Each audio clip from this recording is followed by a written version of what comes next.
మత్తయి సువార్త 4వ అధ్యాయము 4వ వచనం, మనుషుడు రొట్టె వలన మాత్రము కాదు గాని దేవుని నోటి నుండి వచ్చు ప్రతి మాట వలన జీవించును. హల్లెలూయా. యేసుక్రీస్తు నోటి నుండి వచ్చే ప్రతి మాట వలన నరుడు జీవిస్తాడని లేఖనము మనకు సెలవిస్తూ ఉంది. దేవుని నోటి నుండి వచ్చే ప్రతి మాట, ఎంతమందికి తెలుసు క్రీస్తు నామములో శక్తి ఉన్నదని? మనందరికి తెలుసు కదా.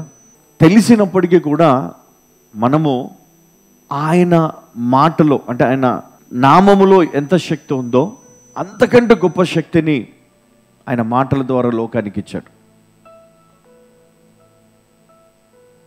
రొట్టె వలన జీవించేవారు కొందరైతే దేవుని మాట వలన జీవించేవారు ఇంకెందరో ఉన్నారు. నిజంగా మనము మన జీవితాన్ని కనుక ఒకసారి ఆలోచన చేసుకుంటే మన చుట్టూ ఎన్నో సమస్యలు, ఇబ్బందులు చాలా ఉంటాయి. అందులో సంతోషం కూడా ఉంది అప్పుడప్పుడు కదా. ఎప్పుడో ఒకసారి నవ్వుకుంటాం మనస్ఫూర్తిగా. నవ్వుకున్న నెక్స్ట్ మూమెంట్ రెడీగా ఉంటుంది ఒక సమస్య. సాతానుడు ఇట్లా నోరు తెరుచుకొని ఉంటాడు అనమాట. అబ్బా ఈరోజు మంచిగా నవ్వుకున్నాం రా అనేసరికి నెక్స్ట్ డే, కొన్నిసార్లు అదే రోజు ఆ నెక్స్ట్ మూమెంట్ ఏముంటుంది తెలుసా? ఇక ఏడుస్తూనే ఉంటును. అలా జరిగిందా మీకు ఎప్పుడన్నా? చాలా సంతోషంగా ఉండి నవ్వుకున్న తర్వాత వెంటనే గొడవైపోవడం. నేను ఇది చాలామంది భార్య భర్తల మధ్యలో చూశాను. నేను అప్పటిదాకా నవ్వుకుంటూ చాలా సంతోషంగా ఉన్నవారు ఉన్నట్టుండి పిక్చర్ చేంజ్ అయిపోతుంది అన్నమాట. ఫేస్ మారిపోతుంది. అంటే భార్య భర్తల మధ్యలో కాదు, స్నేహితుల మధ్యలో, ఉద్యోగంలో. కొన్నిసార్లు నువ్వు ఎదుగుతే కూడా కొంతమందికి నచ్చదు కదా. నచ్చుతుందా? ఒకవేళ నువ్వు బ్లెస్ అయినావు అనుకో, ఏమంటావు? వాడు కష్టపడి సంపాదించలేదు. ఎవరు చెప్తారు? నీ పక్కన చెప్తారు నీకు. దేవుడు ఇచ్చాడు కదా. కాదు, వాడు దొంగ.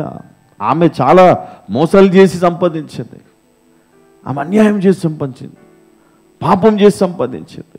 నేను చెప్తున్నాను, ఈ మెసేజ్ తర్వాత మీ హృదయము తేలికవ్వడమే కాదు, నీ జీవితంలో నేను చెప్తున్నాను కదా, ఏదైతే హోప్ నీకు మరి ఒకప్పుడు ఉండి ఇప్పుడు లేదో ఆ హోప్ తిరిగి దేవుడు నీకు మళ్ళీ ఇస్తాడు.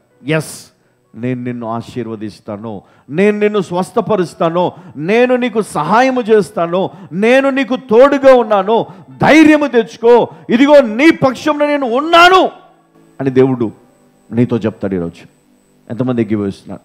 కానీ ఎవరైతే ఆ వాక్యాన్ని గనక లోతుగా అర్థం చేసుకొని దాన్ని గనక మీరు రిసీవ్ చేసుకుంటే, నేను చెప్తున్నా, మీ లైఫ్ని మీరు ఈరోజు చేంజ్ చేసుకొని వెళ్తారు ఇక్కడ నుంచి. హల్లెలూయా. ఒక వ్యక్తి రష్యాలో దేవుని సేవ చేయాలని మిషనరీగా ఆలోచన చేసి మరి దేవుని సేవకి సమర్పించుకున్నారు భార్య భర్తలు ఇద్దరు. రష్యాలో దేవుడు మాట్లాడి భారతదేశం వెళ్ళమని చెప్పాడు.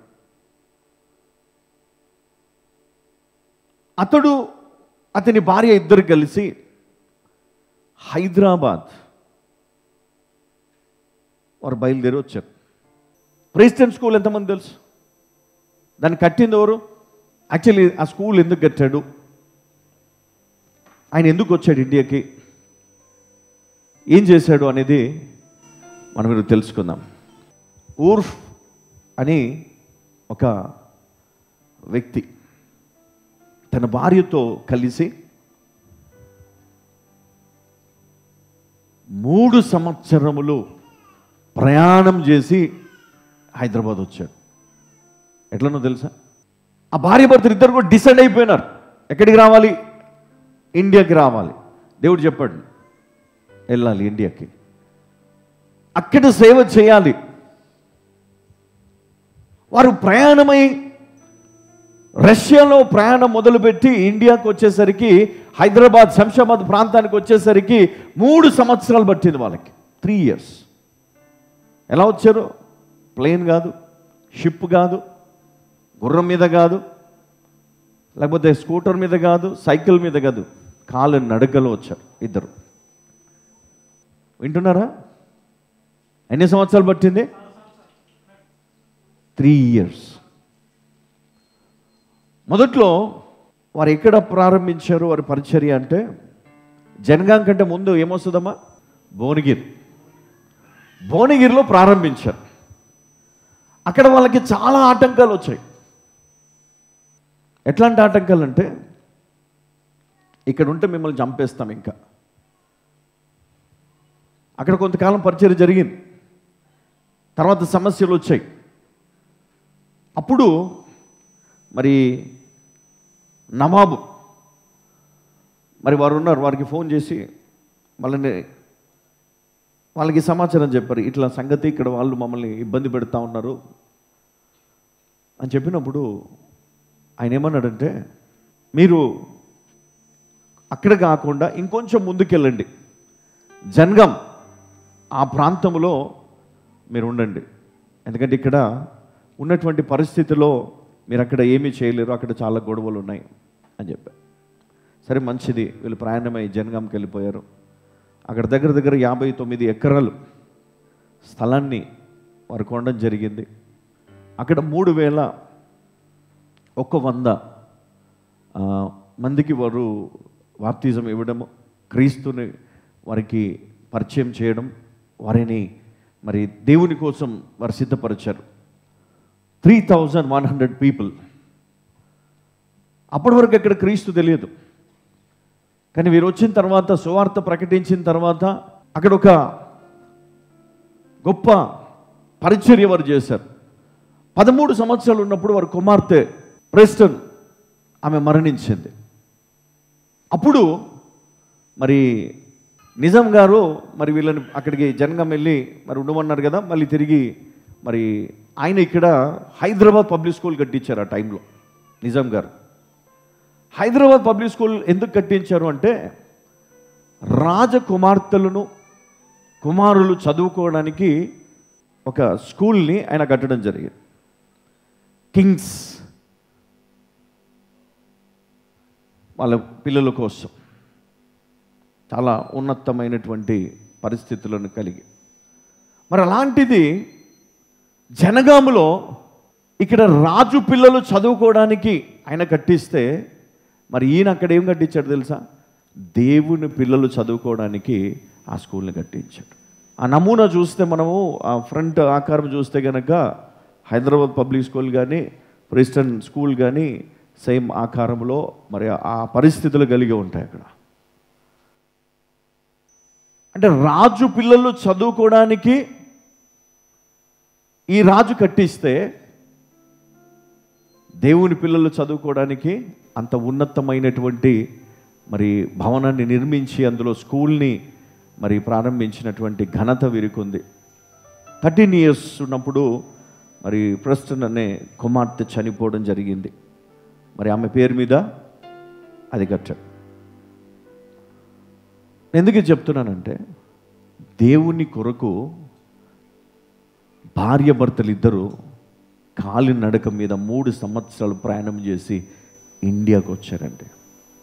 ఈరోజు మనము ఇక్కడికి రావడానికి కూడా చాలామంది వారు మరి ఆటో ఖర్చుని, దాని ఖర్చు దీని ఖర్చు అని రావట్లేదు. కానీ ఆనాడు మరి దేవుడు వారికి చెప్పినందున దేవుని సేవ చేయాలని 3 సంవత్సరాలు ప్రయాణము చేసి ఇండియాకు వచ్చి వారు కష్టపడి ఎన్నో సంవత్సరాలు దేవుని సేవ చేసి ఎంతోమందిని వారు రక్షణలోనికి నడిపించి, ఆయన చనిపోయిన తర్వాత తన భార్య తిరిగి వెనక్కి వెళ్ళిపోయింది.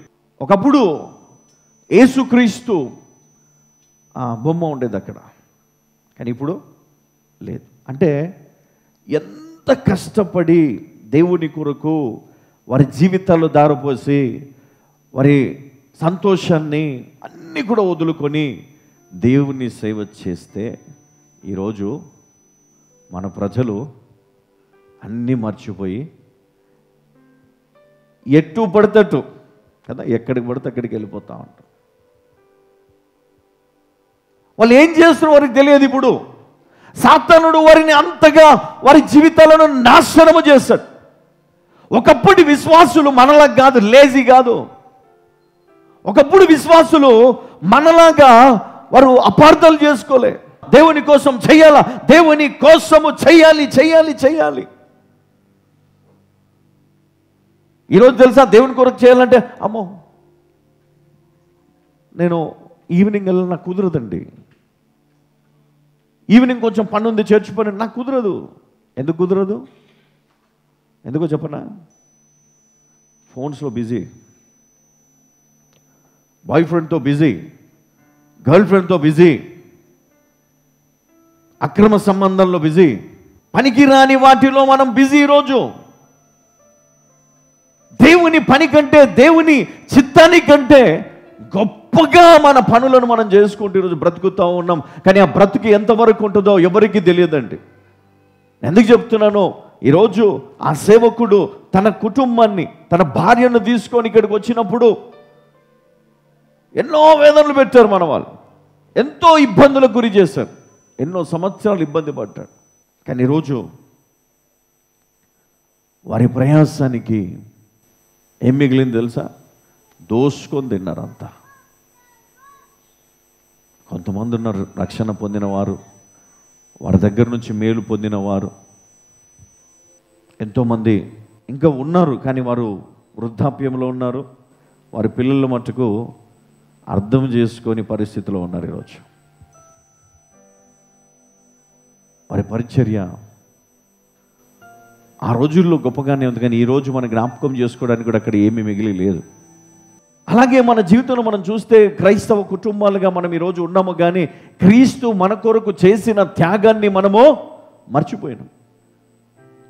దేవుని పని దేవునికి చేయాలా, దేవుని కోసం చేయాలా, చెయ్యం. మనం ఆలోచన చేయండి. ఈరోజు మనం ఎక్కడ ఉన్నాం, మనం ఏం చేస్తాం, మన విశ్వాసం ఏంటి, మన ఆలోచన ఏంటి?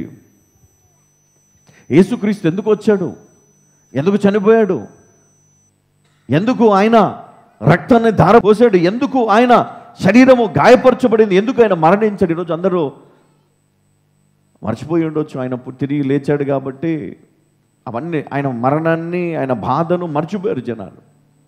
అది మర్చిపోకుండా ఉండడానికే ఆయన శరీరమును, రక్తమును ఆయన వచ్చేంత వరకు ఆయన జ్ఞాపకార్థ నిమిత్తము దానిని చెయ్యుడి అన్నాడు, మర్చిపోవద్దన్నాడు. కానీ మనం మర్చిపోయినాం, సంఘం మర్చిపోయింది. ఇప్పుడు ఏంటి, ఏం కావాలి సంఘానికి? బ్లెస్ అవ్వాలి. సంఘానికి ఏం కావాలి? చాలా గొప్పగా దీవించబడాలి. నిజంగా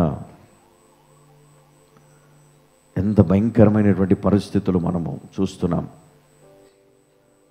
మనుషుడు రొట్టె వలన మాత్రము కాదు, కానీ దేవుని నోట నుండి వచ్చు ప్రతి మాట వలన జీవించును. హల్లెలూయా.